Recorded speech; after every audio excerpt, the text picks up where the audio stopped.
Snetterton is actually probably is one of the hardest circuits that we come to. It's a proper driver's track. It's one of the longest tracks that we race at, nearly 2 minutes a lap. Quite a difference to somewhere like Knockhill where we just come from. Because there's a bit of mix of all sorts, so it's quite a test for the car. Hence why we also do quite a lot of pre-season testing here. Because you've actually got different corners that you can actually try and setups on, you know, fast, slow, medium speed, it's all here. So it's quite good for a bit of mix of all sorts, but it is a tricky circuit. It's a circuit I actually really like. I've gone well here in the past. I'm excited, you know, I think the car's going to be in a great window, and I have no doubt that we're going to be right at the front again for this weekend. I'm positive. I think we've got to get up and get going. You know, I've got every hope that I can deliver a qualifying lap that puts me on the front couple of rows, and I truly hope and got to stay positive that I'm going to have the car that's going to keep me there throughout.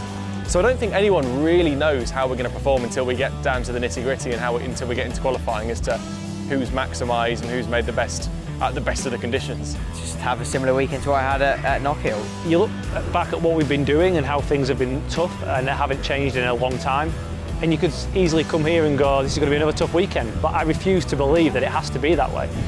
I've got a team who's very much behind me, wants the success, I want the success. We're going to be all right. There's plenty of the season still to go, and ultimately there's a handful of points between us. When I'm 4 or 5 back, Ash is 1 point or 2 points behind me, so it's all very, very close. But in that regard, I'm not too fussed about the position, more the points.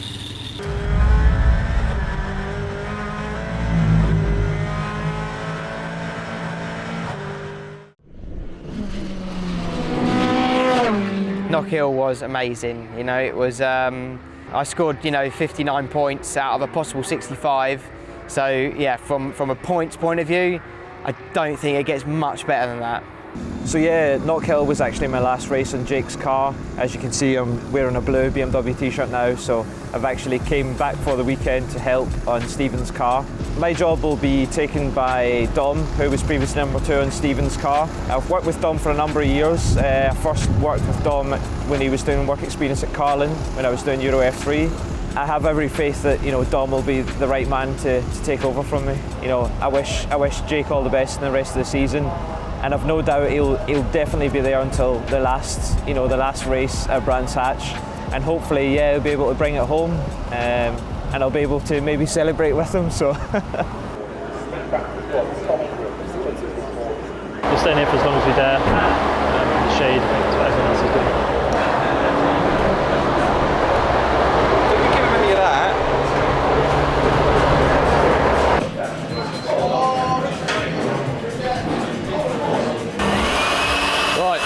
Good luck. Right, let's go. Quick.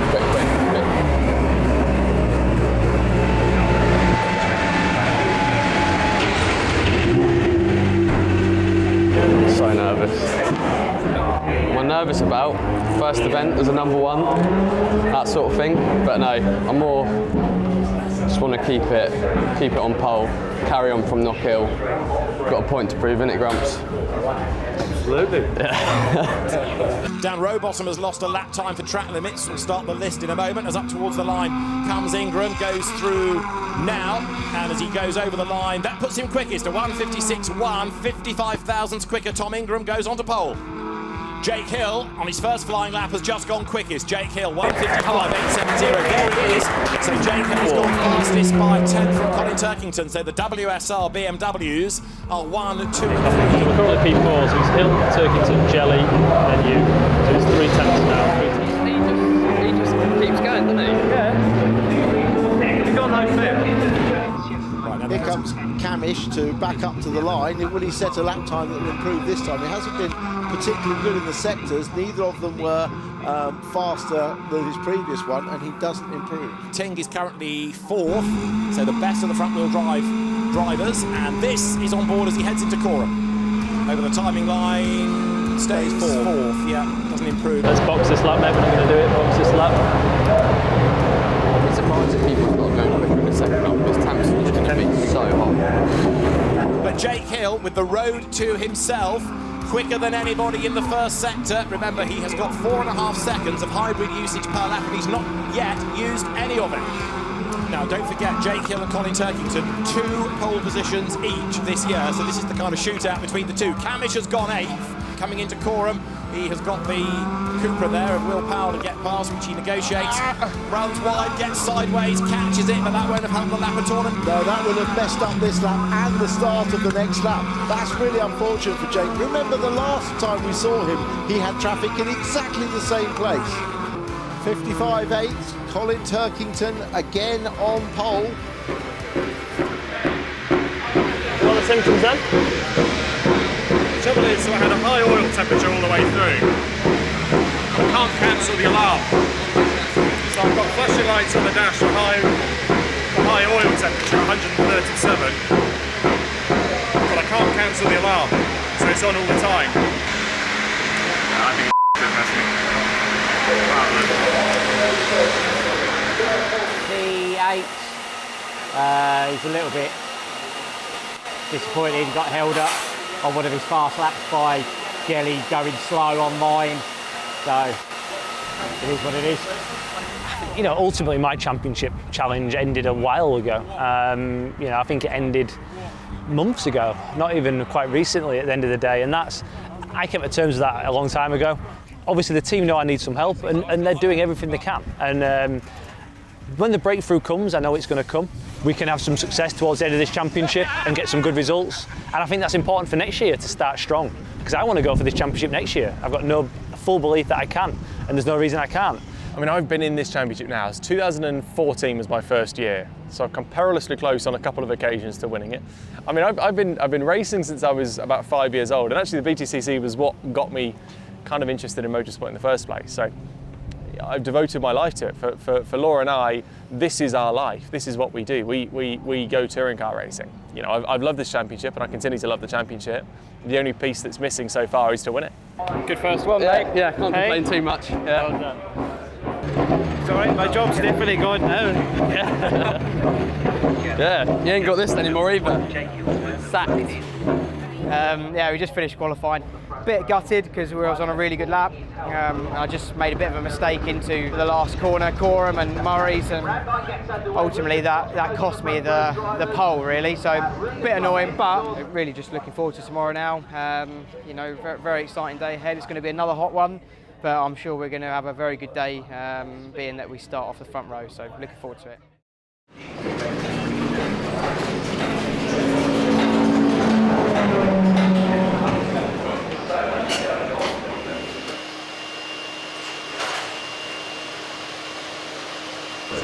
Must be running 5 minutes late.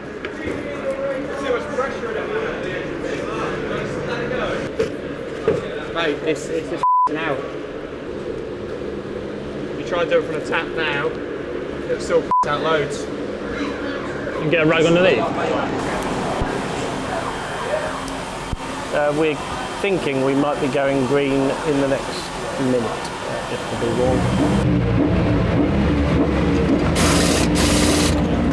It just holds pressure in the water system for so long that you can't take the cap off to refill. So we're topped up now. We're pretty confident with it. Basically, with the engine being so hot throughout the race, it doesn't really lose the pressure in the water system. So we were struggling to check the water level because the pressure was so high before the start of the race. So just a bit of a panic. The races are really close together between race 1 and 2 here. So just trying to find a time where the temperature's low enough, the pressure's dropping, so we can actually take the water cap off to check the level. Yeah, it's a good one there. See if we can get this one done. We go racing, good getaway from Turkington, good stop by Adam Morgan. Good launch, good launch. The leaders scrabble out of the hairpin with Turkington up front and Ingram having a go at Hill. Yeah, almost a mirror image of the first start, but this time Hill's got a better run up the inside. Camish is down. Where is Camish? 21st. Boys, we might have Dan coming in. Colin Turkington stands his ground on the outside, but it's the longer line, it's the slower line, and the next corner will go Jake Hill's way as well. But look, Turkington's going to drive off the corner. But who's going to come out in front? I think it's going to be Turkington finally. Although Hill breaks very late, and round the outside comes Ingram. Can he slot in? Around the outside here. Yes, he can half, but Hill does a great job. Ingram's staying with us a bit at the moment. But he'll be all right. He'll drop him in a minute. And there are the leaders then, heading up towards the timing line. Colin Turkington leads from Jake Hill. Ingram is now dropping back a little bit, but he's still clear of Morgan in fourth. Up towards the hairpin of Wilson, you're riding on board with Ash Sutton. There's the gap, there's the dive, there's the move. Job done. In fact, on that last lap, Hill set his personal. Stationary car on the track at Shedden, we're just trying to find out the corner number. Exit at turn 10 to 11, car on driver's right. And the safety car is called for because that needs removing. It can't sit there for the remainder of the race. Yeah, safety car in at the end of this lap. We go green again now, then as they break the beam, racing once more, 14. Come on, Jay! Come on, Jay! Can Jake Hill make a move there? The answer is no. In Ingram's case, it's the third versus Adam Morgan. Now, the race-leading BMW is a nose to tail. We're on board here with Tom Ingram, who is banking points again in third place. He's just not got the pace to stay with those BMs. Has he bear in mind that they were all bunched up behind the safety car? Look at how the two leading cars are pulled away. Last lap then, mate. This is the last lap. And in fairness to Tom Ingram, he has also done a good percentage game here. He's talking early on about a pointsy day. Well, another podium, another third place. Okay, he's not scoring as well as Turkington, but he's scoring. Colin Turkington turns through Coram, down towards the last left-hander on the lap. And again, avoids all the curve, avoids any drama. It's smooth, it's controlled, and it is a race win. The 63rd of his career. Colin Turkington victorious at Snetterton. Jake Hill takes second place, and third it is going to be Tom Ingram. Great job, mate, well done. Like a win, that is. My race was ended on lap 1 at turn 2. You know, I give people a bit of margin for error in lap 1. Make sure you brake a bit early. You know, there's no point in causing damage there, and I just get roofed in the back, knocked in the side of Ash, damage, game over. Go back to somewhere near last, finish 18th. But that's my day done now.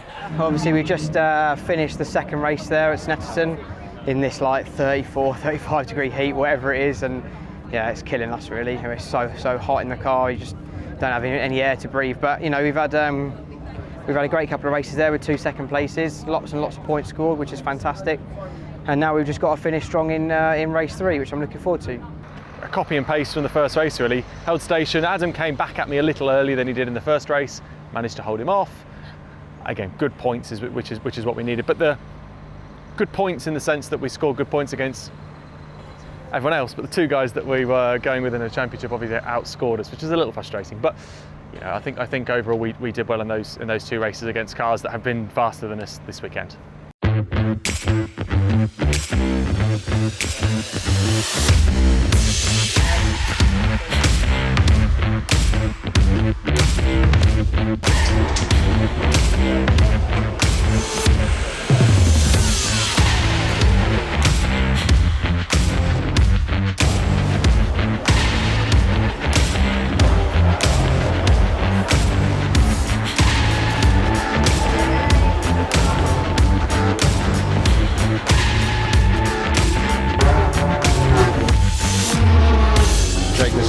So we can race from the start because we're not starting at the front, and it's too difficult not to when you're in the middle of the pack. So we can race from the start off the line this time around, mate. Round 21 of the Quick Fit British Touring Car Championship then is set to get underway. Lights go red, lights out quickly, good getaway by Sutton, good start also by Plato, and of course by Stephen Jelly in the BMW from the 3rd row. Sutton has a good advantage, but not for long because Rowbottom goes round the outside and takes the race lead, diving into Riches. He's got away, oh, he's run wide now, he's run wide at the end of the corner. Sutton's got the overlap coming up to Hamilton's. Will he be able to stay in front? Yes, he can. Do with a nice boring win. Yeah. Massive point. This is on board with Tom Ingram, who's chasing very hard, going through behind Collard, a much quicker run through Riches. Has he timed it right to get up the inside? No. Steady where you go, yeah? Yes, as they come once more. And Adam Morgan on the back of Jake Hill. Colin Turkington next up. So number 500 BMW, there's contact there. Butcher gets into Jelly, knocks him sideways. Jelly spins. And now is everybody going to be able to avoid him as the dust settles? He's on the lip of the road, but that was a bit brutal. Rowbottom's defending the inside, they're side by side. Collard's now got the inside for the right-hander. Through comes Ingram on Rowbottom. They're going to be very close as they get to the bomb hole. Is Ingram going to get through? He does. Well driven Dan Rowbottom to give him a little bit of room. Now Jake Hill shaking off Butcher, now having a go at Rowbottom for 5th place. So the Honda is under attack again. Yes, Collard is using hybrid this lap. You have 2 remaining. Collard and Ingram, so that's preserving his second place. Collard is sideways at Rich's. Ingram now gets the run, but Collard moves to the inside to defend. Hill has an overlap this time on Rowbottom. Is it enough to outbreak him? Yes, it is. Rowbottom tries to fight back. Look, coming out of Agostini up the inside there. He's on the outside for the next corner. He's got to get the switch back if he can, and he can't quite do it. Hill's back ahead of him. Last race of the day, nothing to lose in terms of damage. He's back up the inside. More damage to Rowbottom's car, the tyre rubbing on the bodywork there. Has Turkington's got enough of no doubt? Is that a piece of tyres or a piece of bodywork gone from Rowbottom's car? But Turkington is through as well as Hill. But Ash Sutton has looked absolutely mighty in this race. Ingram isn't giving up without a fight though. Look, he has a proper go on the outside line. Ricky Collard has learned a huge amount about racing touring cars this weekend, and he's not giving up yet, and he's going to have to stick his elbows out yet further because Ingram's alongside. They touch again, and Ingram does go through. Last lap, up to third. Brilliantly worked out. Oh no, it's not over yet. I told you he was going to fight him, and this is the risk that you run because, you know, that could have cost Ingram big time, couldn't it? A 26th career win for Ash Sutton. He takes the checkered flag, victorious at Snetterton in race 3. Ash Sutton wins. Jason Plato's second, his best result of the season, and a very popular result. Ricky Collard takes third ahead of Tom Ingram. Jake Hill is going to be fifth. Colin Turkington 6th. Rory Butcher 7th. He had to fight for that, didn't he? Well done. Take that, well done. Cracking job all weekend, did what we needed to do. How far off are we out, Tom? 24. Oh, off Tom. 7, sorry. 7 behind. It's really tight. turned into us 4 all of a Yeah. sudden. Did you see from where you were the Collard and Ingram tussle? Yeah. 'Cause Ingram got him and then he just doored him. It was like, I'm having you. Get in there. That was a great move. Ingram's going to Appeal it. appeal that for piss and pass. No, it's in the sides. I think it was all right. It was a solid touring car move, wasn't it? But then if it happened to us, we'd be appealing it. So you know. Last lap of the race, just don't give him the gap. It's worth having a look on his own board just to see what. Just want to have a look? Yeah. So do you think you hadn't left a car's width on the inside? I was definitely defending it. Whether there was a gap down the inside, well, there was obviously a gap down the inside. Yeah, but he managed to make a if gap. it was on the grass, if it was off the track, I to don't know make if the it was on gap. the track or not. I defended it. It was hit on my right rear. And then used you to slow down, if you like. If I hadn't have been there, the question is, would you take that line on a normal racing lap? No. Had I not have been there, would you still have made the corner? Probably not. Yeah, I mean, obviously, Dan's been stuck down in the boonies after being taken out of race 2. So, unfortunately, he's collected a bit of damage early on lap 1 and the car's not been working right. But on flip side, on the other side, Ash just controlled that, lights the flag. Fantastic way to finish what's been quite a tough weekend, to be honest. So, yeah, it was quite a fitting reward for the boys that worked so hard. That's a clap and a wrap at Snetterton. End of Snetterton weekend. I was going to say Snetterton race 3, but it's end of the whole day. Everyone's packing up, as you can see. But yeah, great to see Ash get the win, because that obviously BMW's have a great weekend, but it keeps Ash close, which is what we need. I just need to be up there so I can support him, because you know I think he's going to need my help if he's going to get this over the line, and obviously we all want that. So all we can do is move forward, keep my chin up, and then we'll look ahead to the future, because this year has been too much of that. Maybe it's the change of the formula. Maybe the heat got to a few people today. I don't know. I mean, it's been stiflingly hot. Hopefully we get to Brixton and it'll be a bit cooler. Cheers.